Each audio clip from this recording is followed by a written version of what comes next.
Magandang araw mga kaibigan. Pag-usapan natin ngayon ang tungkol kay Secretary Eduardo Anyo at ang kanyang alleged participation sa pag-aresto, pagdala kay PRRD sa Netherlands as revealed by Secretary John Vic Remulla. May nag-text sa akin, isa kong subscriber, sabi niya, "Sir, sana maimbitahan si Secretary Anyo sa gagawin ni Senator Aimee na investigasyon sa Senado kaugnay sa pag-aresto kay Tatay Digong para malaman ng taong bayan kung may participation ba si Sec Anyo, sir." So, napaisip ako at ang response ko, yes, maganda sana kung maimbitahan si Secretary Anyo. Okay, so, si Senator Aimee, sinasabi niya na hindi niya matanggap yung nangyari kay PRRD.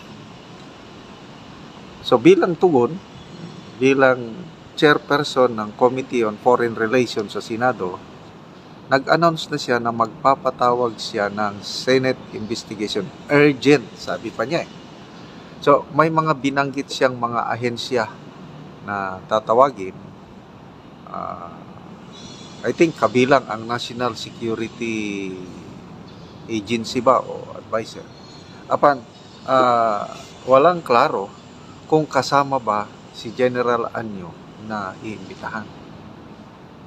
So, mainit na issue ito dahil marami ang nasasaktan dahil nga sa matagal na pinagsamahan ni General Secretary Anyo ang panahon ni PRRD.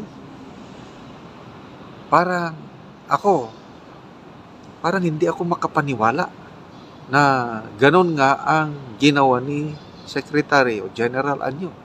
Kasi kilala ko siya nakasama ko siya. He's a very professional soldier, I tell you. Hindi pa naman siya nagsasalita. Kaya, to me, ako lang ayaw ko pang maghusga kasi there are always two sides of a coin. Ang nagsalita lang, Secretary Remulla lang. Hindi natin alam kung ano yung napag-usapan. Kasi advisor, National Security Advisor, si Secretary Anyo.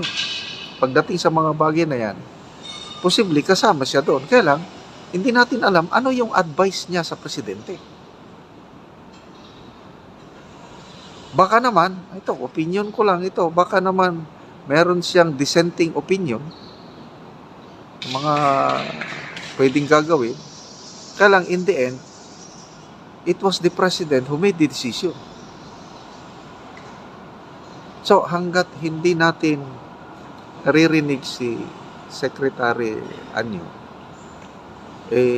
wag muna tayo mag-usga. Kaya nga, kung matuloy man itong gagawing investigasyon sa Senado, ito na, karapatan ng taong bayan na malaman kung ano ang katotohanan sa pag-aresto at pagdala, alleged kidnapping ni PRRD at dinala sa Netherlands. Okay? So, marami ang dumidepensa kay Secretary Anyo. Yung mga retired generals na PMAR. Isa lang ang mapangalanan ko kasi yung iba hindi ko papangalanan kasi hindi sila nag-public. Si Lieutenant General Antonio Parlade, may post siya na let's focus on the real enemy. Sabi niya, ang tunay na kalaban natin dito ay ang CPP, NPND, pinag-aaway-away tayo para magkawatak-watak. Kilala ko si Secretary General Anyo, kasabay kami ng maraming beses at I can vouch on his character and his integrity. Hindi ako naniniwala na ganon ginawa ni Secretary Anyo yung ibinulgar ni Secretary Remulla. Ganon ang pagdepensa ni General Parladi kay Secretary Anyo. Ganon din si Captain Enrique Dado, yung very vocal na vlogger. Hindi natatakot magsalita. Kaya lang sabi niya, mag-classmate kami ni Anyo. Kilala ko kung sino siya, yung pagkatao niya. Hindi ako maniniwala sa ipinahayag ni Secretary Remulla hanggat hindi nagsasabi si Secretary Anyo. So, nagtataka rin ako, bakit ayaw magsalita si Secretary Anyo? Dapat magsalita sana siya para malaman natin. Kaya lang, kanya-kanya respeto natin siya kung ayaw. Kaya dito, kung ipatawag siya ni Senator Aimee, yun na, talaga, maririnig na natin ang katotohanan. So, pabor ba kayo na kailangang imbitahan ng Senado si Secretary Anyo para malaman natin ang katotohanan? Ito, meron pang lumalabas na parang libro, Salamat PRRD. Nung paalis na si Tatay Digong may libre, merong article na sinulat ni General Anyo from South to Malacanang. Ang ganda ng pagkasulat niya talaga. Makikita mo yung respect for each other. Kasi pareha sila na may may puso, may malasakit sa taong bayan na they really want to serve. Ito si PRRD at saka si Secretary Anyo. Kaya nga, nagsama sila ng matagal eh. He was appointed as Chief of Staff. After, yung pinagsamahan nila sa Marawi Seeds. Naging successful yung Marawi Seeds dahil sa tandem ng Anyo Duterte.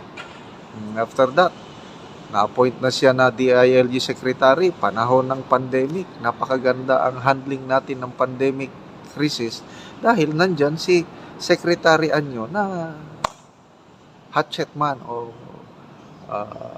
working man ni PRRD.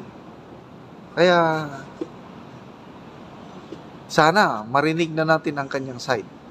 Sana imbitahan ni Senator Aimee si Secretary Anyo para malaman natin ang katotohanan. Okay. Dito, kahit na abutin kami ng ilang araw dito. Yung mga pulis, mga kasama natin sa gobyerno, mga classmate natin dyan, kilala nyo kung sino kayo. Baka ito na yung panahon para talagang mabago na. Stand up for something. Tama na, sobra na! Tama. Duterte! Duterte! Duterte! Duterte! Sumigaw na Duterte! Sigaw! Duterte! Duterte! Duterte! Duterte! Duterte! Duterte! BBM bangag! BBM bangag! BBM bangag! BBM bangag! BBM bangag! Di pa na kontento yung 25 tons na ginto. Ginagawang 29 tons na! Wow!